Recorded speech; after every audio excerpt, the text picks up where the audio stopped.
খুবই ভালো আছি। আপনাদেরকে আমি সহযোগিতা করবো, অনুরোধ করবো, আমার মুখ্যমন্ত্রী এখানে এসেছিল, ধন্যবাদ জানাই। সব ধরনের মানুষ সাহায্য করুন, বন্যার ক্ষেত্রে, সারদার পুজোর ক্ষেত্রে, অভিষেক ব্যানার্জির এই বার্তা গোটা পশ্চিমবাংলার মানুষ, সবাই গোটা বীরভূম জেলার মানুষ, যে যেখানে আছে, এমএলএ, লিডার, সভাধিপতি, সবাই একসঙ্গে মিলে কাজ করে মানুষের পাশে থাকে।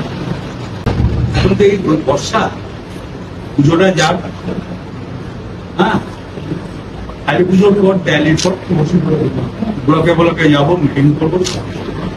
আমি যেমন বললাম সবাই মিলে করবো, আগের মিলে কেন করবো, তাই কিছু পার্টি আমি যাচ্ছি, কিছু মানুষের কথা বলছি, সাধারণ মানুষ মিলবে, বুথের মানুষ, আর কেউ যেন অশান্তি না, সবাই যেন ভালো থাকে, সবাইকে নিয়ে যেন চলে।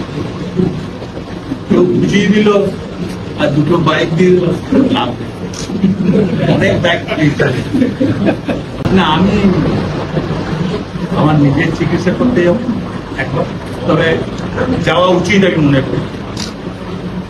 মেয়ে আমার সন্তান, তাকে 16 মাস জেল কাটানো হয়েছে, এটা তো নয়, সাধারণ পায়। যাক, ঈশ্বর রাখেন, এমন কিছু অন্যায় করেছিলেন ঈশ্বরের কাছে, পাপ শাস্তি সবাই মিলে একসঙ্গে চলে।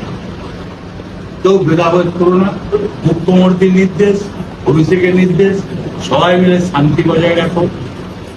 বীরভূম জেলা, ওয়েস্ট বেঙ্গল, যে যেখানে আছে সবাই আইনকে সম্মান করি, আইনকে আমি ভালোবাসি। ওই ব্যাপারে আমি আইনকে ভালোবাসি, আমি বিতর্কে যাবো। এখন আমি কিছু বলছি, সবাই মিলে চলবো, তার মানে কি? 5জন 6জন ছিল, ঠিক আছে। আমাকে না পুজোর আগে কিছু হবে না, কালী পুজো। এখন এই লক্ষ্মী পুজো বন্ধ, লক্ষ্মী পুজো বন্ধ, বৃষ্টি, মানুষ খানাকুল ভাসছে, খানাকুল ভাসছে, লাভপুর ভাসছে, কিন্নার ভাসছে, সাধারণ মানুষ।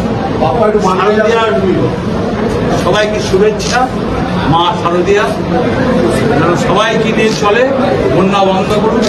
কৃষিতে কত ক্ষতি হয়েছে বলো, কৃষিতে কত ক্ষতি হয়েছে, কৃষিতে কত ক্ষতি হয়েছে। সবাইকে ভালোবাসি, সবাই থাকবে, সবাই আসবে, সবাই একসঙ্গে চলবে। মুখ্যমন্ত্রী অভিষেকের নির্দেশ, তুমি প্রোগ্রামে আসছি, বার্তা দেওয়া খুশি ভাই, তো করবে না। আমি অনুরোধ করছি,